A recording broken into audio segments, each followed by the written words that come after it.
years and years ago. That's down in South America. We climbed up to this plateau to see this pyramid thing that was up there, and there's this strange magnetic field on this. You climb up about 300 yards up to the top of this thing, and all of a sudden compasses just go wacky, and there's this big giant rock that's embedded inside the mountain, and it's some kind of big permanent magnet, and it makes everything just distort. And they have some kind of theory that somehow or other they use this magnet to lug these big giant stones up they built the pyramid out of. But when we went up there,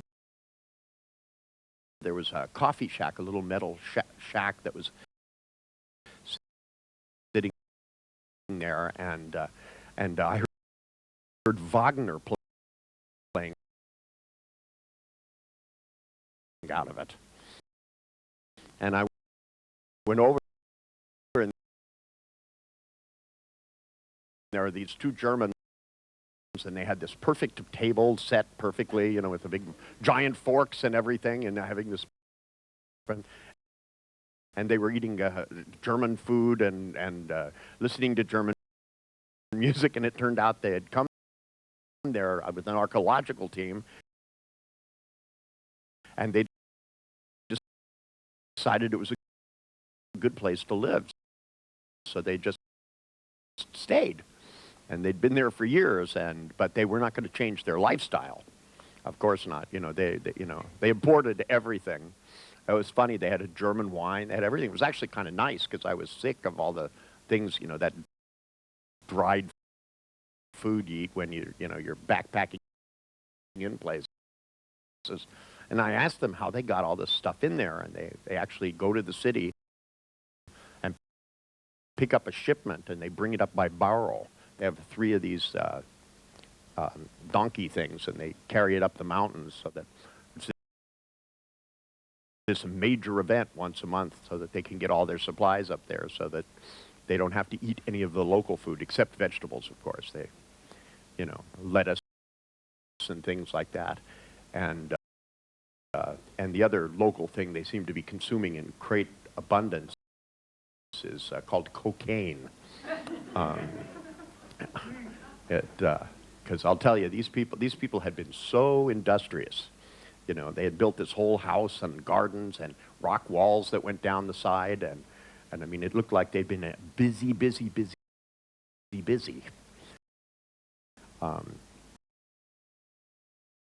But the stuff grows everywhere there, so it was like they just take these leaves and they put a lime in it, and they just chew on it. And I guess it makes the inside of your mouth numb and keeps you really wired. And then they made coffee. They took coffee and then they put all these cocaine leaves in it. Like coffee doesn't get you wired enough. and so they drank that. But I tried a cup of it, but it numbed the inside of my mouth. I couldn't use my tongue. I was like, you know, I felt really alert, but I couldn't talk. Especially trying to talk to people who spoke German. My accent's bad enough as it is. You know, when you add to that the fact I couldn't use my tongue, and I couldn't taste anything either. That struck me as really not that exciting of a way. But I met this shaman when I was there, this guy he did healing and stuff, and he was an Indian from some strange tribe, and this guy had us all sit around in a big circle at the base of this pyramid, and he told all these stories, and the translator translated them from Spanish, because I don't speak Spanish that well, and he was I don't speak even English that well, so why do you think I make such a great hypnotist? Almost everything I say is ungrammatical. You know, I met Milton, and he thought I'd studied hypnosis for years, and I hadn't started yet. But when it came to altered states, I grew up in San Francisco in the 60s, for heaven's sakes. I knew all about altered states. You know, I'd been in altered states over and over and over again. And it was funny, because I read all these books about hypnosis. And when I went to meet Milton, I thought what you were supposed to do is to go into as deep a trance as you possibly could have. But it turns out all these hypnotists always try to stay out of trance. I went to hypnosis conventions. They spend all their time trying to not go into trance, like it means you have a weak mind or something. And so when I met Milton, I went into as deep a trance as I possibly could. In fact, when I met Milton, he was floating around the room. And he, of course, thought this was the waking state, calibrated to it, and tried to get me into an altered state. And because he tried to hypnotize everybody. He was like a shark, you know, that consumes everything in its path. Come on in. It's all right. We haven't actually started yet.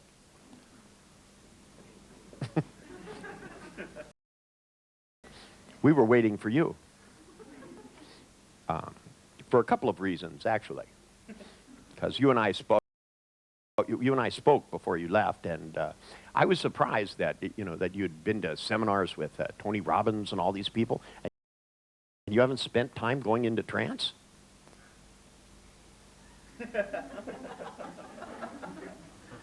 You haven't done any hypnosis really at all? Maybe I don't know. You don't know.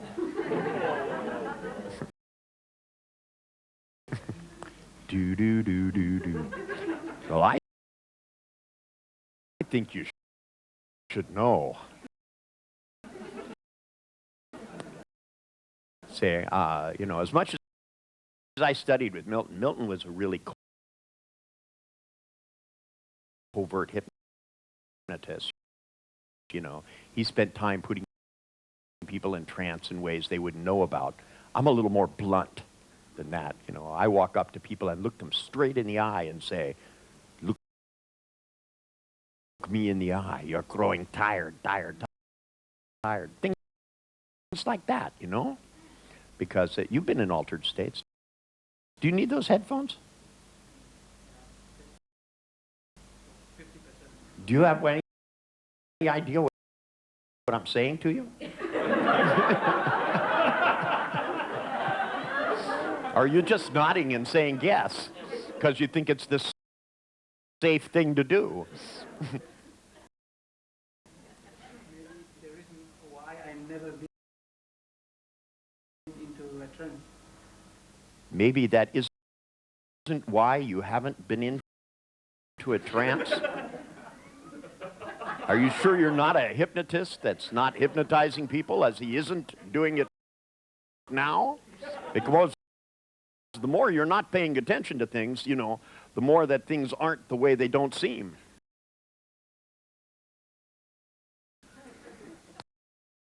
So as far as you know, you don't need those.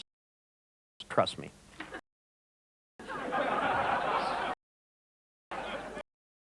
Nothing I say makes any sense at all anyway, you know? But I think that, you know, given the kinds of things, because, see, he asked me, he said, you know, that they made that TV show in Germany where I took the person who wore really thick glasses and made it so they could see without their glasses. Or at least that's what they said. But we tested their eyes. We actually used eye charts, and they actually could see better. Because I think that, you know, that hypnotic phenomena themselves can be used in place of all kinds of other things. And being able to see better is not something that I think just people with glasses need to do. I think it's something that everybody needs to do. Think about it. Till I came along, the whole planet missed something this obvious. Let's see. And then people go like this. They go,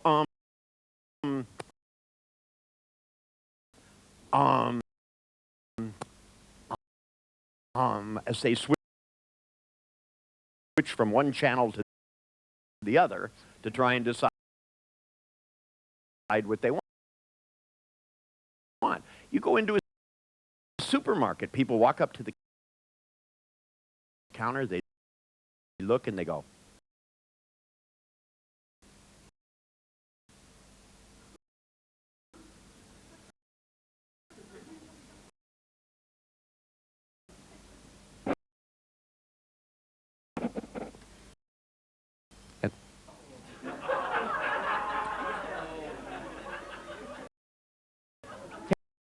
here, I'll answer it.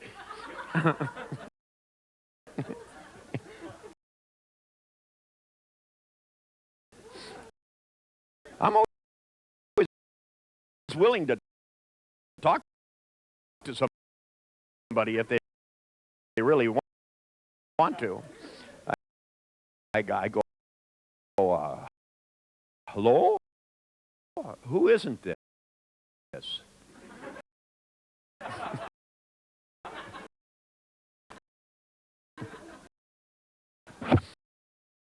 And you know, somebody let one ring in a seminar the other day, and I talked to somebody's mother. And you should have heard the things I said about her, too. It was, you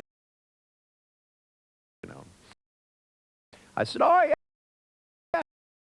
Yes, yeah. I said, I'm just the guy she's having an affair with. She's in the other room.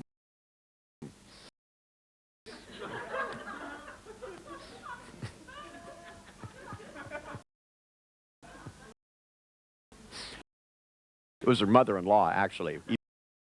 Even worse.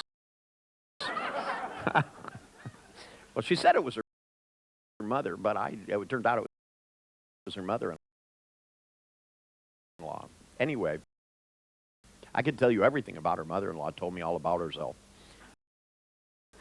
She didn't seem to care who I was. I think she had too much coffee or too much cocaine. One or the other. Now, I tell you what, let's play a little game. Okay, you have relaxed in your life, right? Okay, you know what it feels like to relax. Okay. Now, see, it works this way. See, people come along and they say, oh, we are only using 10% of our brain. And I think that's a lot of nonsense. I don't think we're using anywhere near 10% of our brain. I think that what we're doing is using all of our brain, but we're not using it as many ways as we could. That actually, if people learn to focus their attention. Now, I found out that if I focus my attention on you, you'll relax.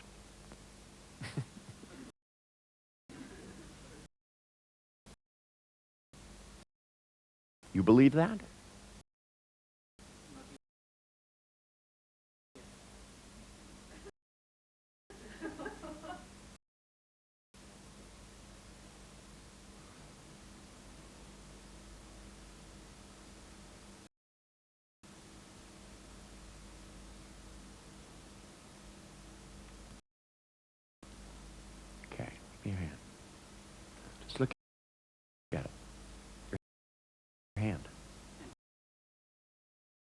Look at your hand. There you go. Just look at your hand. Take a deep breath. And just focus your eyes. And as you look at your hand, I want you to notice the changing focus of your eyes. Because as you look at your hand, your peripheral vision is going to begin to distort slightly.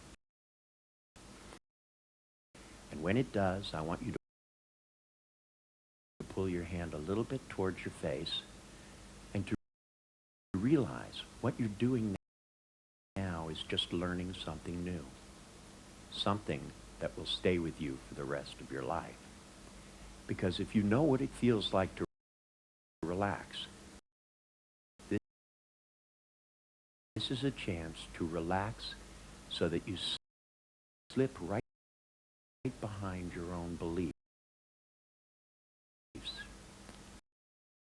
Because your conscious mind knows how to understand everything you do consciously.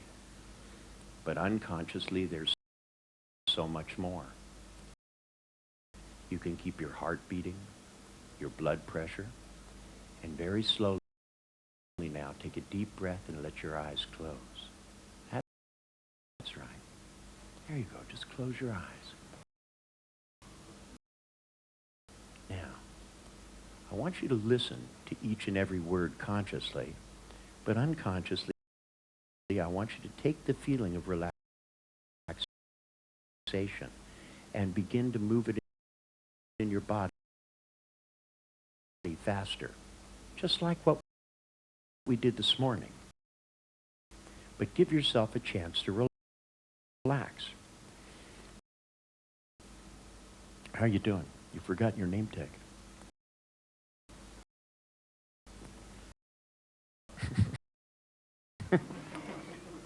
See, yeah, you don't want to forget who you are. And worse than that, you don't want me to forget who you are. Because as you sit here, I want you to take the feeling and I want you to begin to double it. Take another deep breath and just let yourself relax. Because it's only through relaxing that you can begin to open your mind to new possibilities. Because if you can be convinced of one thing, you can be convinced of another. The process of being convinced itself is very, very human. Now, very slowly, I want you to let this finger move towards your face. But only, that's right, only at the rate and speed that your unconscious begins to do new things. It's the pull you feel now to new learnings. And I want you to relax and to realize when your hand touches your face, you're going to really drop deeply. And inside your head, I want you to start to count. That's right. It's good to be out of control. Because when your hand touches your face, you're going to get a wonderful, good feeling. And you're going to just relax. That's right. Here it comes. Dun, dun, dun, dun, dun.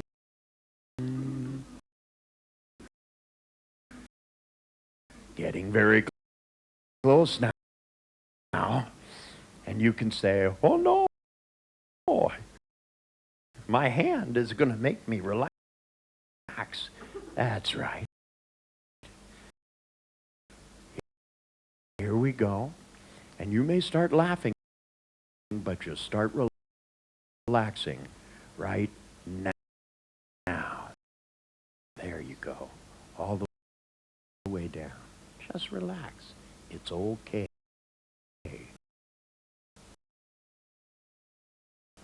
all you're doing is letting go of what it is that you don't need anymore. Just feel yourself float down. Take that good feeling and ride it like a wave. Float down and relax. Maybe come up a little bit and then float down more and more. And just like you can twitch unconsciously, you can also relax unconsciously. Because if you begin to think about times when you were younger, times and places in your childhood, when you were very, very, very young, the world was very, very different. But those parts of yourself are still there. Because when you were young, you saw new games, and you were excited. And now it's time to start to play a new game. The game is called letting your unconscious and your conscious resources line up so that you begin to have greater inner strength. Because to me, everything that I do is about freedom.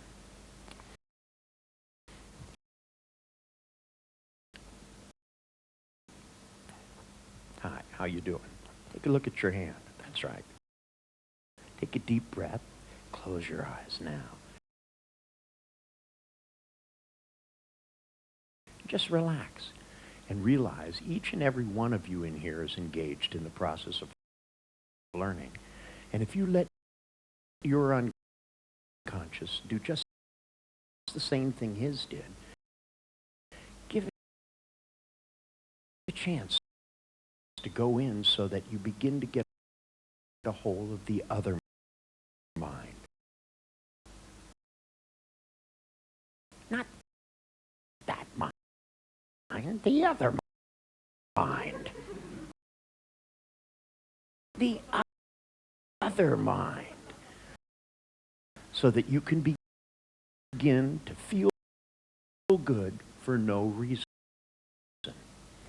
Now, in a minute, I'm going to reach over and I'm going to touch you on the left shoulder. And when I do, I want you to get a wonderful sensation. Maybe a feeling you haven't had so much recently, but one that feels good. And I want you to start that good feeling, and then I want you to begin to let it build and build and build. That's right. Now, there it comes. Zzz, build it up. Zzz, build it up more. Double it and double it and double it till it begins to swirl all around you. Because I want you to take that feeling and I want you to let it wash down to your feet, all the way back up and down and around and around and around until it goes faster and faster. And open up your pores. Begin to bathe yourself in a good feeling. Because it's from your good feelings that you get your strength. That's right. Now, there you go. Zzz. Build it up more. Zzz. Build it up more. Because your unconscious is capable of letting you feel good. In fact, it's capable of making feelings that are better than any you've ever had. That's what makes the future so much better than the past. You see, most people ask me, they go, how come you don't deal a lot with people's past? And I go, because it's over. You see, that's the best thing about the past. Any limitation that you have is in your past. And that's what makes it a good thing. Because too many of us dwell upon the past as if it's the future. They go, well, I was scared. Well, the truth is, yes, you were. But it doesn't mean that you have to stay that way. You can just relax and feel good for no reason. You want these back?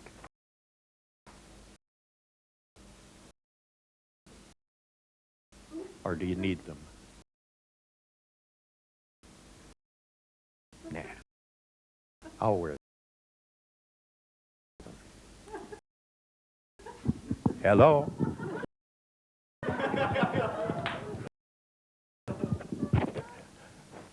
I can't understand you, Richard. What are you saying?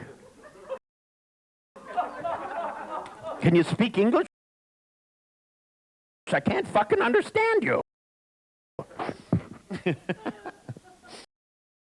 Talk about a bad feedback loop, huh?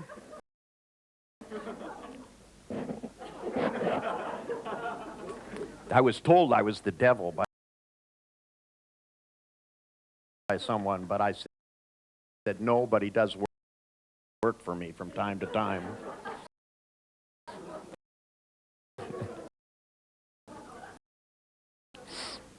Now, the thing about learning in the form that we're going to do here is I'm trying to make things easy.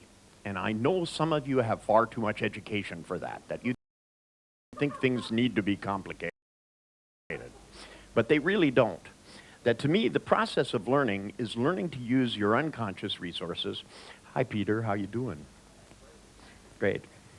So you don't need no stinking headphones, do you? No, me neither. Every time I use them, except if I don't speak the language, then it's easier. See, if somebody here doesn't speak any English, as long as Stephen stays conscious, we got it made. I have lost a few of these translators, though. The trouble with being a translator is some of them only get to the trance part, and that's it. I had one translator who was trying to translate into Japanese, who actually stood up at one time and said, "Please slow down." And I said, "Okay," and I started doing trance stuff. And the next thing we knew, he was face down in the table.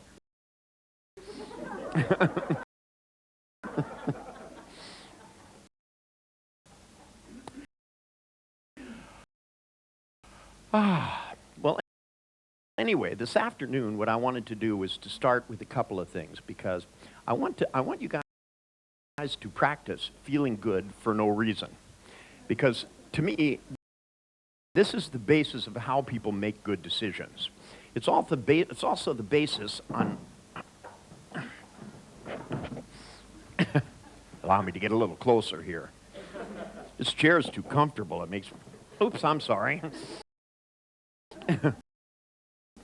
But these are good trance chairs. We'll have to do some hypnosis, don't you think?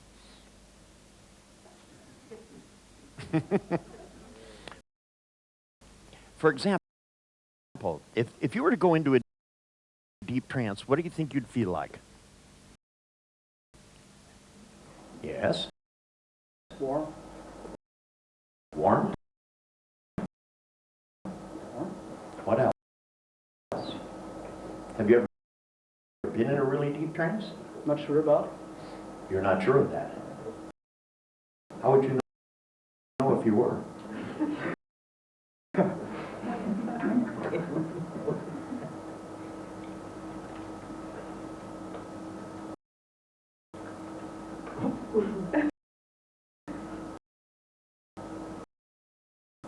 I discussed it a lot of times because I think my conscious mind is usually really related with my situation. If it would be more outside, it would be... Do you think you'd see yourself then? Would you be floating across the room? That's astro traveling. That's a little different. Well, I'm more analyzing if I'm not in trance. You're more analyzing if you're not in trance?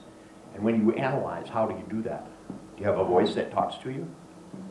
Yeah, I'm in a dialogue. Inner dialogue. Okay. Whose voice is it? Mine. Yours. Okay. Have you ever said to yourself, just shut the fuck up?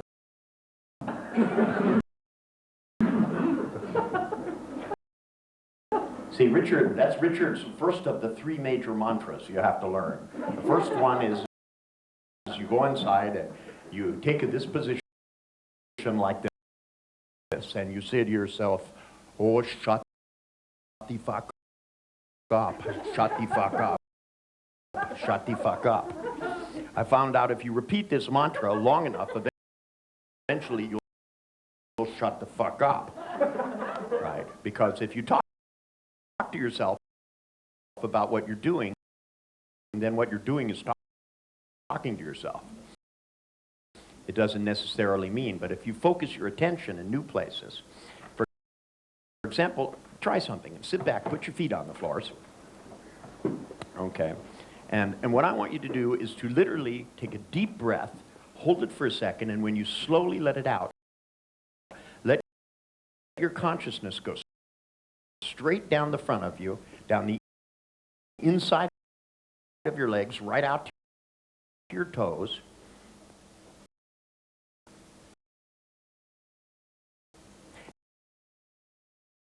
And then when you inhale, let it come right up the back of you, straight up your spine, to the back of your neck. And then exhale again. And if you start to cycle this around, so take a few minutes, just close your eyes, take a deep breath, let your consciousness go straight down the front as you exhale, and then inhale and let it come right up the back of you, and then exhale and just see what image comes into your mind. Then take another breath and do the same thing again. Let it slowly go out and begin to organize your consciousness. Now, if you find that you're talking to yourself, this is the best time to say, shut the fuck up. Shut the fuck up. And if you laugh, that's okay, as long as you feel good when you're laughing. You know, because if you're saying shut the fuck up, it doesn't leave a lot of room to say anything else. If you say shut the fuck up and a voice goes, I won't shut up, and then you say shut up, and it says, I won't shut up. Just keep doing that, and eventually you'll just shut up. The other thing you can do is you can hum to yourself. You can go,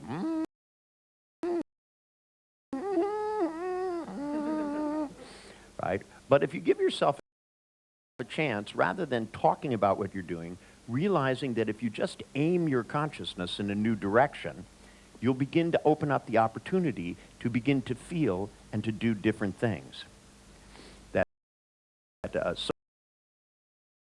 Somebody asked me, they said, how is it possible for people to be so motivated, that some people are really motivated and some people don't seem to get anything done? And I said, well, there's a difference between people who do things and people who talk about things. If you take your consciousness and begin to aim it in a new direction, and as you do so, let it so that it goes down and goes back up, what you're going to begin to do is to just reorganize your thoughts.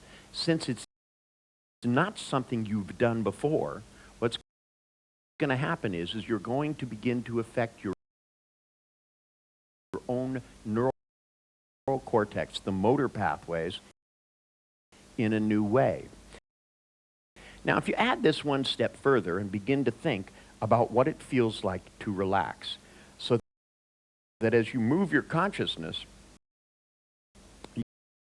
you begin to take the feeling of relaxation.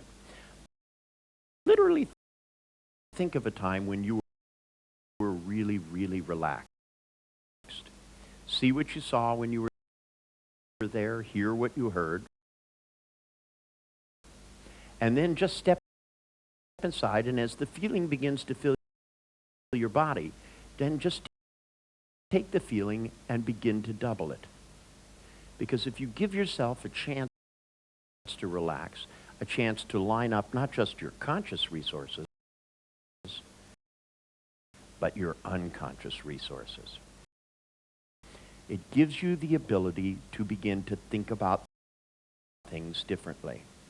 Because if you begin to think that what you're doing is easy, and what you want is to make things easy, if you begin at this moment, as soon as you feel comfort, as soon as you feel some relaxation, just start to count from 1 to 20. Go 1, and hear yourself yawn inside your head. Go, oh. Go 2, and just say the word relaxing. 3, say the word soften. 4. And if you begin to count and lower the tone of your voice, slow down the tempo of your internal voice, and just begin to relax so that you go 8, 9,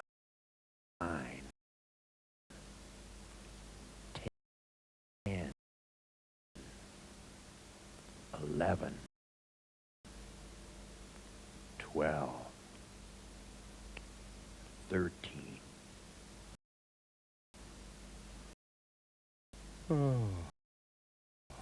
14. And just begin to let your consciousness float inside your body. Only let your consciousness float to whatever feels the best. Do your toes feel the best? Your right ankle, your left ankle, your right knee, your left knee, your right ear, your left ear, the back of your head, the front of your head, your chest, your stomach. If you can find one place that's relaxed, you can begin to let it spread. Because if you can let the relaxation spread, then you can begin to do new things. Because from this state of relaxation, you can go one step further. You can begin to let go of the beliefs that you hold on to that don't help you. If you believe that you have to suffer to get good things, then I want to ask you the question, both consciously and unconsciously, have you ever been wrong? If the answer is yes, then this would be a good thing to be wrong about. Because in fact, it's not true. You've learned many things without suffering. You learned your native language. You learned to do all kinds of things as a child without really having to hurt, just by trying them, by imagining them, and through your imagination, being able to get beyond what would have normally been believed that is possible. We still can't build machines that speak a language fluently, but yet each and every one of you has learned one or more languages fluently. This is one of the miracles about the human mind. Now, the fact that the human mind can do amazing things means it's time for you to begin to put it to the test. Because inside yourself now is the chance to begin to find out if in fact you can begin to do something very, very magical. If you take something that has always been difficult for you, if you think about art and you go, oh, I'm not artistic, perhaps you're wrong, that you just haven't been able yet to be able to take something called joy and to express it in just the right way. Because if you stop now, you know what it's like, the most joyful moments of your life. Let your mind drift back in time to a place when you are feeling some joy. Let it start. Curl your toes back and feel it with your whole body. Some people only smile with their mouth. I find it's better if you start with your toes, let it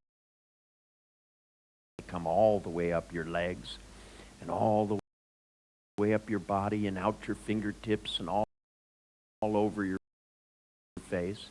Because if you smile from your toes, it's a full body smile. And if you begin to take that good feeling and remember the times and places from bits and pieces of past memories where you felt some joy, and take the feeling and begin to spin it like we did this morning. Because if you take that good feeling and begin to spin it and spin it faster and spin it faster and faster and faster, and as it begins to move throughout your body and keep it spinning, this is the point where you can begin to explore the limits of your own beliefs. Because you know inside your mind there are ideas that have stood in your way. Some people don't feel they're pretty. Some people don't feel they're smart. But you see, the truth is, if you're smart enough to have learned a language without even knowing a language, you are in fact a learning machine. But that the best learning that you do is done with your other mind. So now it's time to begin to engage those resources. Because the other mind, the back of your mind, the unconscious processes keep your heart beating. The part of you that blinks if something starts to fly into your eye. The part of you that remembers to breathe deeply. And the part of you that manages to avoid an accident, even though you don't know quite how you did it. The part of you that notices things and protects you is the part of you that can try something new. If you, for example, stop and think about the thing that you've always felt too limited about, Not smart enough, not pretty enough, not quick enough, not artistic enough, not musical enough, not clever enough. Whatever it is you think it is, let the belief come up. Only keep spinning the joyful feeling, and something inside you will see the miracle occur. Because your beliefs are not truths, they're just beliefs. They're neurocortical pathways in a habit of firing over and over again and making a bad feeling.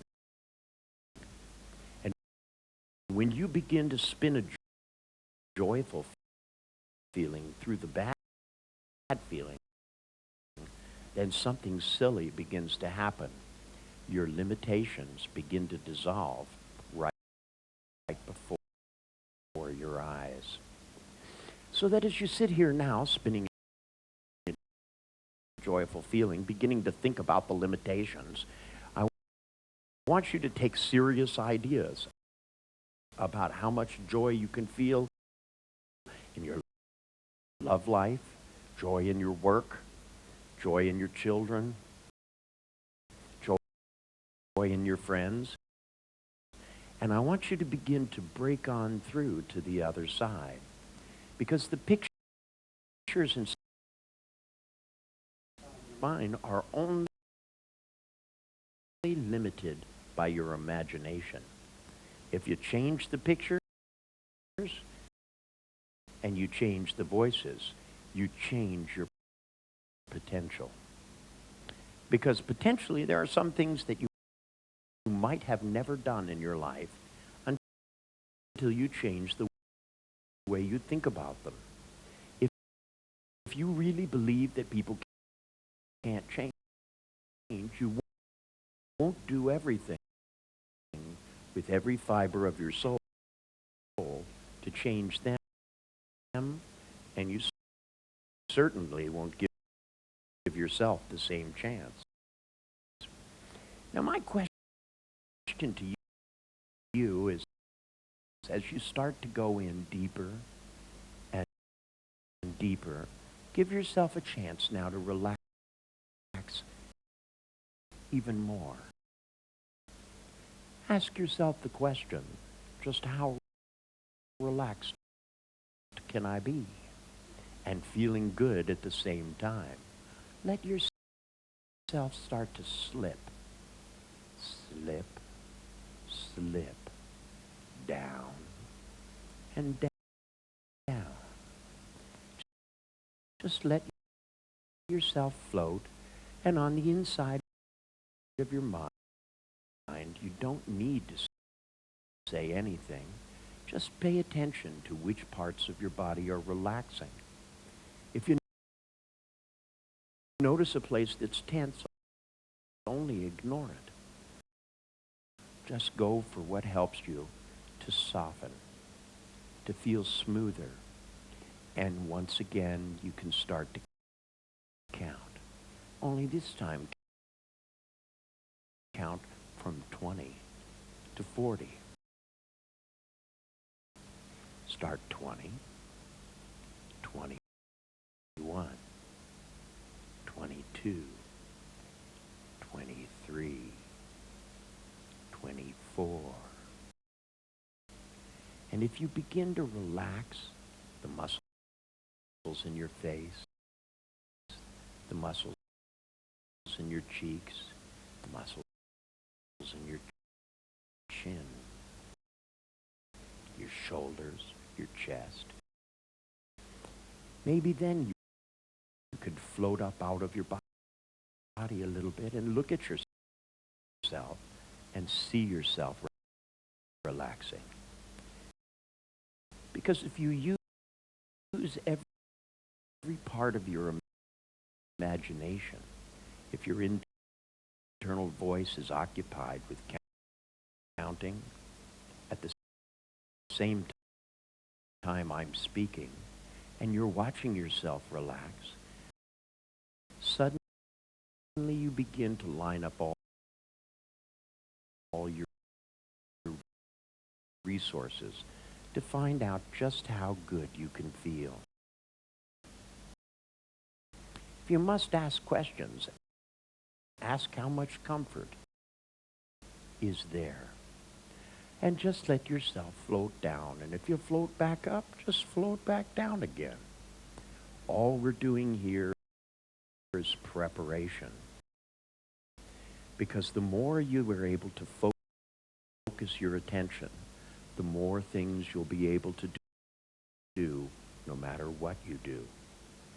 Too many people, as they start to relax, forget you're supposed to feel good while you do this. So remember to take some joy with you. Take a little giggling.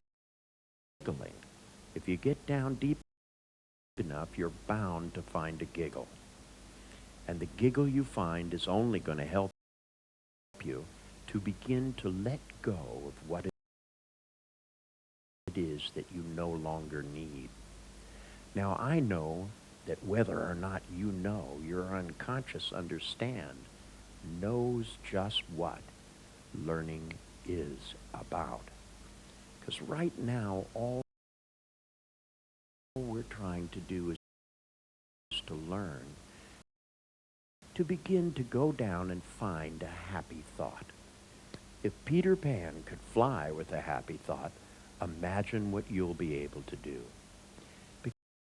Because I think it's time now for you to begin to really let your imagination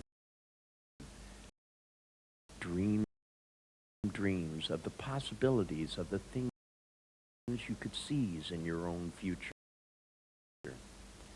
Because if you can begin to really relax, everything slows down. Time stands still. Every event begins to change in its very nature. Because instead of automatically over-responding, by hesitating, by being nervous, by worrying, wouldn't it be better if instead somewhere deep inside you, you heard something as simple as ah. So you could begin inside to begin to notice all the things that you hadn't noticed thus far. If it was possible to miss something as dramatic as an accessing cues, then it's possible you've missed all kinds of things that your own endocrine system can do. Because there are many juices inside of you, ones that can make you happy or ones that could make you angry. There's ones that can make you depressed, and there's also ones that could make it so that you're too happy to be depressed. Because if you let your good feelings begin to build up and begin to spin around, if you curl your toes back and smile deliberately, I'm sure that the things that you will have found are the chance to try something a little bit better. Because if you begin to look at things and make decisions about what you want and what you can do from the point of view of how good you can feel, you'll begin to discover a new vibrance, a new vigor, a new sense of well-being inside yourself. Because if you move from the position of lining up conscious and unconscious resources, of making your internal voices so that they sound beautiful, and making pictures of things so that they'll lead you to what you want to do, rather than scare the piss out of you, you'll discover that life in general becomes easier. Because during the course of the next few days together, I'm going to ask you to try to do things differently, so that in fact you're going to get steps to move in. The first step this afternoon is the step of finding out how well you listen when you're really relaxed, and how much control you have over how good you can feel. Somebody here said, oh, they wanted to know how they could be like Tony Robbins. And then I said, well, gee whiz, are you sure you want to be like him? Because you see, Tony works his ass off all the time. You know, Tony is a hard-working guy. He travels all the time. His parents have to make an appointment to see him. That seems to me to be a little too busy. That maybe you should decide that if you think that he's a happier person than you are, you ought to start by being happier and then decide what you want to do with your own time. Too many people in the world try to emulate someone else rather than to reach the potential that I believe is inside them. I've seen too many people blossom from being total chumps to being very competent, exciting, happy human beings. I've seen psychiatric patients change their life overnight to being somebody who was trapped in a whirlwind of scary, frightful ideas into being somebody with a sense of humor that knew the meaning of the second mantra. Because the second mantra that Richard teaches people is lighten the fuck up. Lighten the fuck up. Because if you give yourself a chance to lighten up, the very things that you think about, if you think about the things that float through your mind that bother you, push them off into the distance. Push them far enough away, and you'll get some distance from them. Just like the lady I started to tell you about this morning. She was terrorized by thoughts that people were late. She imagined them being in accidents, having their arms broken and their legs broken, and blood splurting all over the place. And when I asked her, I said, ma'am, has it occurred to you to just not do this? She said, well, I don't think I know that I was. But if you don't slow down, then you don't get a chance to be able to perceive what's going on inside of you. If you don't perceive what's going on inside of you, then you never get the chance to let go of what you don't need. And if you have anger inside of you, it only stays there in that you move it in a circle inside you. Having feelings is an art form. And some of us have become masters of the unnecessary. Now it's time to become a master of your own desires. Because the more you master what's unnecessary, the more miserable you'll be able to make yourself. And I don't know about you guys, but I have clients that are such experts, it's beyond comprehension.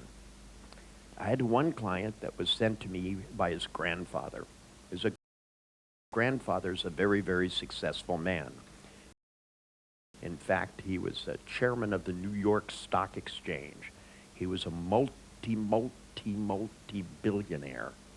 But yet, he told me his grandson was a miserable, had been locked away in a rehab center. And every time he got out of the drug rehab center, he took all these drugs. He took heroin, he took PCP, he took methadone. In fact, he shot both of them as if one isn't enough. But when I asked his son, I said, what is it you do inside your mind that makes you think about taking this drug again? And he said, well, when I think about it, I just know how good I feel when I take it. And I said to him, I said, this is a very short movie. And he said, yeah. And I said, well, let's lengthen the movie out a little bit. Because when you think about bad decisions that you constantly get into, some people keep falling in love with the wrong person. But typically it's because they don't run a movie long enough inside their mind to make a good decision. Or they run a movie that's way too long for a short decision. We've all been out to lunch with the person who takes an hour to decide what they want. They read everything on the menu and then they look at you and go, what are you going to have? As if that has anything to do with what they're going to eat.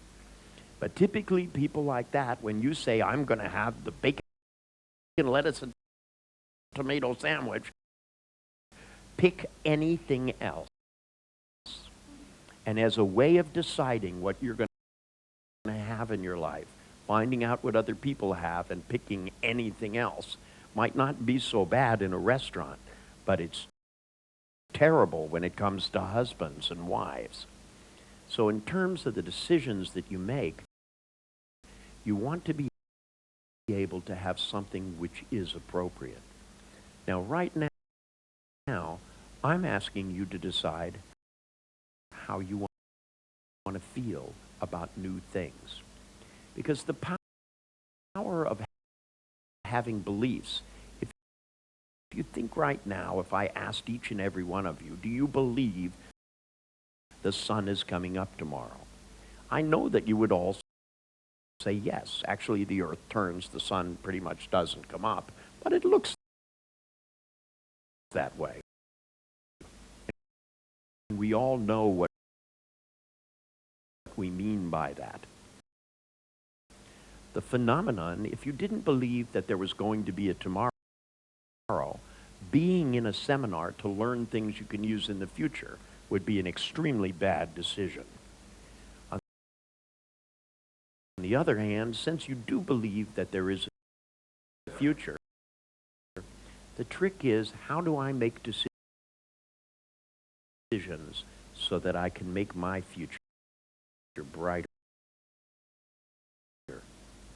So if you stop and you think in your mind, this is something you believe. Look at where the image is. And I ask you, do you believe the sun is coming up tomorrow? Even though you don't answer out loud, you know the answer. There's a certain voice from a certain location, a certain picture in a certain place that produces certainty inside of you. Now, let's try something arbitrary. See the place where the picture is inside your mind? Peel it off like a sticker. Leave a blank hole there. And then I want you to begin and to wash in something that you need to believe about yourself. That if you need to believe you're smarter, if you need to believe you're artistic, if you need to believe you're lovable, whatever it is, fill it in so that you begin to build for yourself arbitrarily a new belief. Because if you can start by building new beliefs, then building new behaviors is a lot easier. Think of the goofy things that humans believe and live by. Some of us believe that fishing is a sport. This is where you drag string behind a boat. The only sport is the fish trying to find the string. It's not really a sport for the people, it's a sport for the fish. They're the ones that have to do all the work. You just sit back there and the boat goes, and you drag the string behind it. The fish are the ones that have the challenge. Can they go out? Can they find a hook? Does it have bait on it? Can they catch up with the boat? And the fish are swimming next to each other, racing for the hook. The fish are the ones engaged in a sport. The humans really do very little. But yet some of us think of it. Some people think of bowling as a sport. Think about this. It's the one of the few sports you can play and drink at the same time.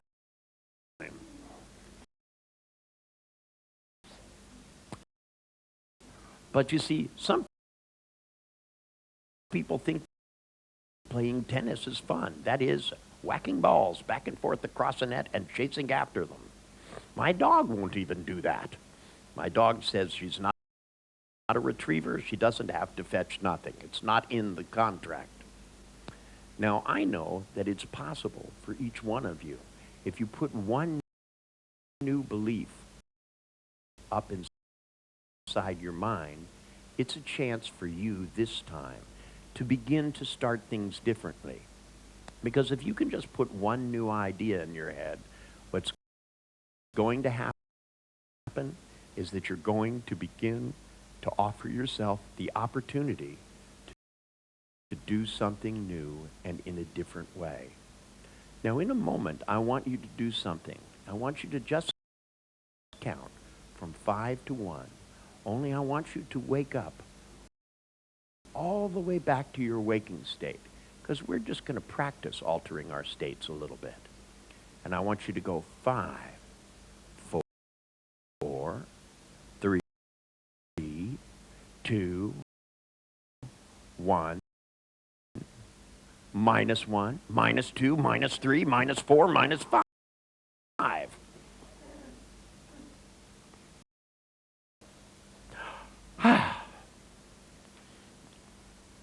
How you doing? Marcus? How you doing, Marcus?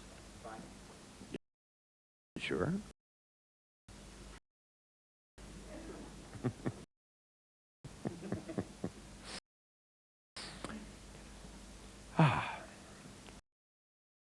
You okay, Peter?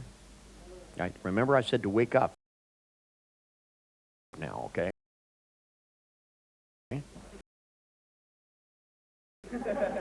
Some of you missed that instruction. You opened your eyes, but you're not all the way back.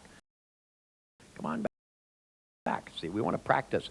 The thing about having flexibility is it starts with flexibility in consciousness. I find the reason most of my clients get stuck is they're too rigid about any state of consciousness, that they manage to make themselves depressed on an ongoing basis because of the way in which they think about things. Remember, all learning is state conditioned. That they found out years ago, they did a study, they took medical students, and when it was time for them to take their finals, they made them all switch rooms. And they found out almost all the medical students would fail the test. And if before they even did the test, they stuck them back in the same room that they had learned it in, gave them the same test that they had just taken in another room, that they would all pass the test. If they took half of them and moved them into another room and left the other half in there, the half they moved would get terrible scores and the other half would do well. Part of it had to do with they couldn't figure out what it was, and then they discovered a lot of it had to do with the way the lighting was in the room, the hum of the fluorescent lights, that all of these things served to put people into an altered state. That as they listened to the lectures, they got used to sitting in that chair and going into that trance. And that in fact, a lot of their learning became conditioned such that the ideas wouldn't come back out unless they sat in their same seat. That's why people get so violent about their chair and seminars. I don't know if you guys have been to seminars, but I see people fighting over a chair like it really matters. Like if they can't sit in this chair, the knowledge won't go in. But in fact, if you have enough flexibility in consciousness, you can take the learnings you have to different places. If you're confident doing one thing, you can use it to become confident about doing other things. That if you're, the kind of person that's sure about your skills in one thing, you can be sure enough that you can get up and talk about them. That your ability to make this thing fun or that thing fun is not genetically determined. It's not that some people like fishing because they have the fishing gene. That's not the way it works. The way it works is we have one way of thinking about things that makes us like things, and another way which makes it so they seem stupid, or that makes them so they seem hard. All of those things are really about states of consciousness, and they have more to do with the way we were taught by our teachers. Because every teacher you had in school was a good hypnotist and did in fact give you post-hypnotic suggestions. They began to tell you, oh yes, you're not good at math. People went, not good at math. They said, yes, numbers will confuse you. Yes, numbers will confuse me. These are the same people, by the way, who don't believe in hypnosis. I meet people all the time who come up and they go, I cannot be hypnotized. And I say, how do you know you can't be hypnotized? And they go, I was tested by hypnotists. You know, these Henry Hilgard people from Stanford believe that some people can be hypnotized and others can't. They brought me somebody who on their sliding scale was a 0, completely unhypnotizable, according to the experts. They brought this woman to me. There were 2 psychologists. They were standing on either side of this woman.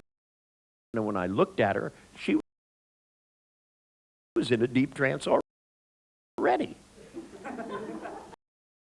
I couldn't, they said, this woman is totally unhypnotizable. And they looked at her and they said, isn't that true? And she went, yes. And I said, well, okay, so if that's true. So I brought her up in front of an audience of 350 people. Now, this woman's never been in front of 350 people. It's not the same context. So all the rules change. I put her on a swivel stool, and I had her facing me in the back, and everybody sat down. And I had the 2 psychologists sitting in the front because they were experts on hypnosis. And I said, if you saw a trance, you would know what it looks like, right? And they went, oh, yes, we know all about hypnosis. And I went, great. So I turned this woman around, and when she turned around and looked at the audience, she became petrified. She was like this. And I said, now, you're completely unhypnotizable. And she went, yes. And I said, well, since you're completely unhypnotizable, if I looked at you and told you, in a moment, I'm going to count to 3, you're going to shut your eyes, go deep inside, and totally relax. 1, 2, 3, and she went. Now, how come she responded? Well, she responded because I did things differently than they did at Henry Hilgard's lab. There, they hypnotize you with a tape recorder. I'm not making this up. I would never even think of anything this stupid. They sit you down in a chair. There's another chair sitting next to you with a tape recorder on it. The tape recorder has on it a hypnotic induction, and not particularly a good one. Because the people there believe voice tone and voice tempo have absolutely no impact on human consciousness. In fact, they believe the way to be a good hypnotist is to speak in a monotone so that you do not interfere with people's ability to relax. If you ask me, all it does is make you giggle. It doesn't help you to relax. Some people can go into trance in spite of this hypnotic induction. I, on the other hand, find that it's quite common for people to be influenced by voice tone. And I know this because I've met people whose voice tone makes my hair stand on end. Have you guys, see, I was born in New Jersey, and I don't know if you guys know where New Jersey is. If you ever seen The Sopranos, The Sopranos are in New Jersey. Do they show that here? Wait, you'll get it. It's another ongoing, never-ending American TV program where people are fascinated with criminals. It also happens to be where I was born. Anyway, I mean, I did a hypnosis seminar in New Jersey. I couldn't believe it because people there has tonality in their voice tone and sounds more like this. So they was looking at people saying, now as you sit there, I want you to relax. And there's just nothing that really makes you feel relaxed. It's like fingernails across a blackboard. You know, this is not the most relaxing thing in the world. See, to me, once you learn to have control, more control over your voice tone, more control over the way in which you phrase words, more control over your intonation, it becomes very obvious that voice tone affects people. See what I mean? Don't worry, you're just responsive. You know that's a good thing. If you weren't responsive, that would mean you were dead. And I have too much history with dead people. So it's much better to respond because the alternative sucks.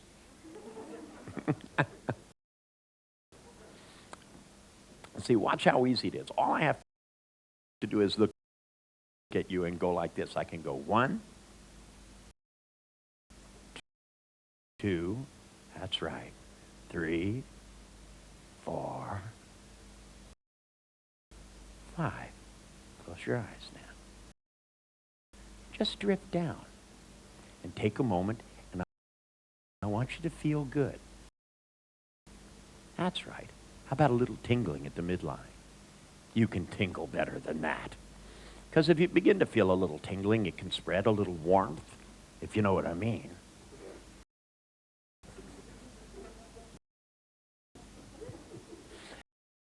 Then suddenly you can begin to realize the exciting thing about what it is that we're learning to do here is you're learning how responsive a human being can be. The goal in many psychotherapy is like Gestalt therapy. They always said, oh, people can't make each other feel things. I have an outstanding bet with any Gestalt therapist that I can make them feel things without touching them. It's easy. You can do it with voice tone. You can do it with words. You can make them feel good. You can make them feel bad. That's what we do as living organisms. To some degree, the chair is responding to the voice tone I have because the sound waves are striking it. But it can't respond as intensely as the person that's sitting in it. This is a good thing because it means that you're able to make changes a lot easier than you would ever expect. In fact, if you think of something about yourself where you hesitate too much, if you think about something which causes you difficulty, some place where you begin to tighten up, a place where you begin to stress up, one thing that can happen as easy as 1, 2, 3 you can get the giggles. Because if you can get the giggles really good, you will begin to become unglued in the future. Because if instead of being too serious and feeling bad, you start to giggle, what will happen is your problems will disappear a lot faster than a Valium can make them disappear. And it's a lot more long-lasting. Because people always tell you, they say, geez, you're going to look back at this and laugh. My policy is why the fuck wait? If you're going to look back and laugh, you might as well start laughing now and enjoy yourself. It does not make you a hit with a lot of people. I have to admit, because people look at you and go, now wait a minute, this is serious. Stop laughing. Now, I want you to think about what it was you were thinking about. You have a serious problem?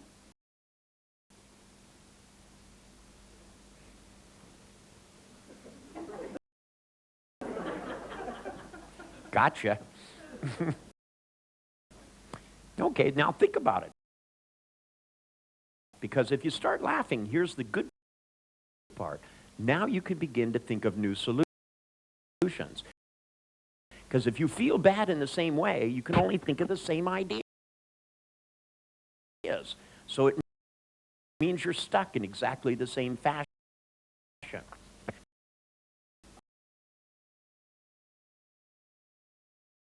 On the other hand, if you begin to start laughing, just the drugs from the altered state, because you know what, when you laugh, what happens? Endomorphines, free drugs.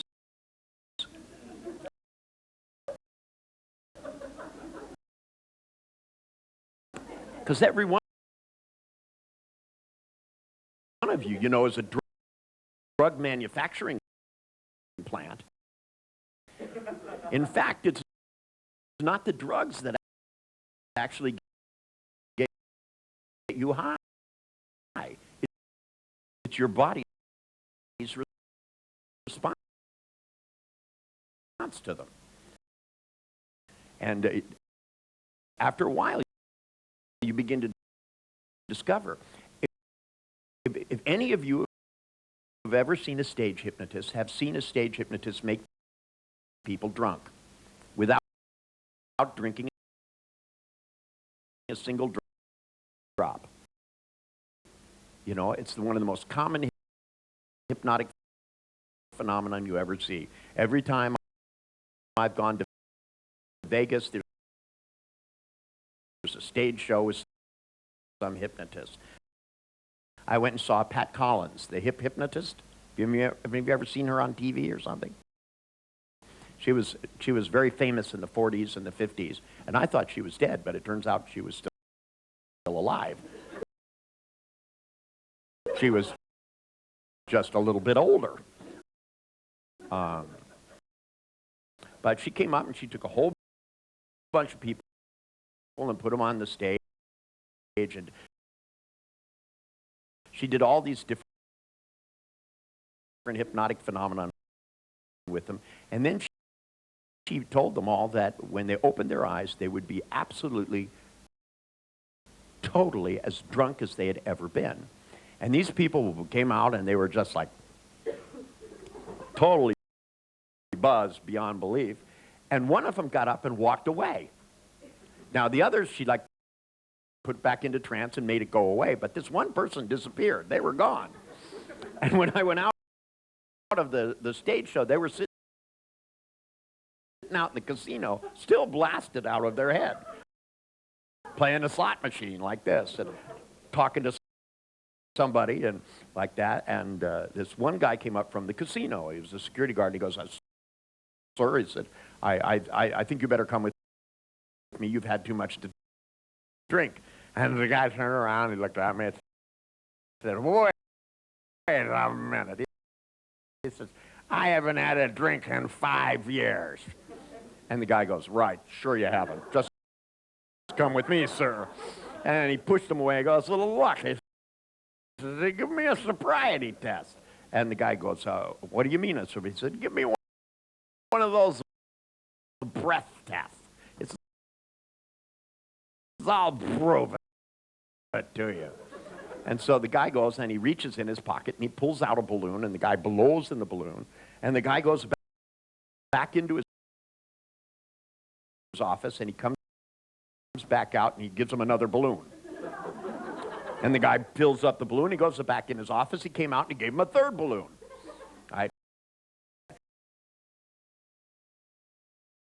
And then he looked at the balloon, and I was laughing. I thought this was funny because I just was cracking up. And the security guard looks at me and he goes, "Well," he goes, "what are you laughing at?" And I said, "You." And he said, "Me?" I said, "Yeah." I said, "You're really funny. You think there's going to be something different in the third balloon?" I said, "The guy doesn't drink." And he goes, "He looks as drunk as could be." And I said, "Yeah, he was hypnotized." I said, "He was in the stage show." I said, "He wandered off." And he goes, "What are you talking about?" And I said, "Have you read the sign? Look, it says hypnosis." And the guy looked up and went, "Yeah." And I said, "Have you ever watched the stage show?" He said, "Yeah." I said, "You remember Pat Collins made people drunk?" And he went, "Yeah." And I said, "He's one of them." And I said, "And so am I."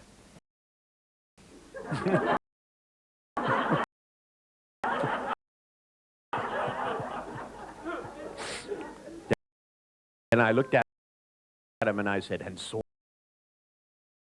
are you." Now, the thing is he was far too serious. Once he filled the balloon once, he should have been able to accept what his senses told him. But most of us will delete anything that does not match what we already believe. So if you believe you're not good at something, then of course, even if you do something good at it, you won't notice. You won't notice. I don't know how many times I've seen young kids paint or do some kind of art, and then they just look at it and they go,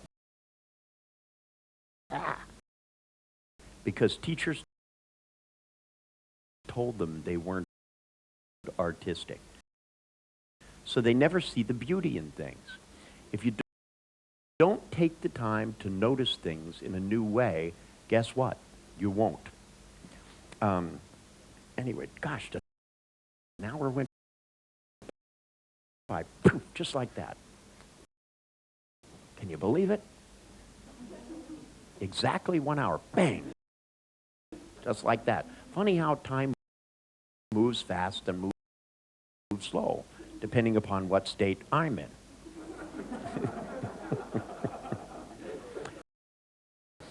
Anyway, there's one thing I wanted to mention. I know that some of you have been coming up and asking me questions, and I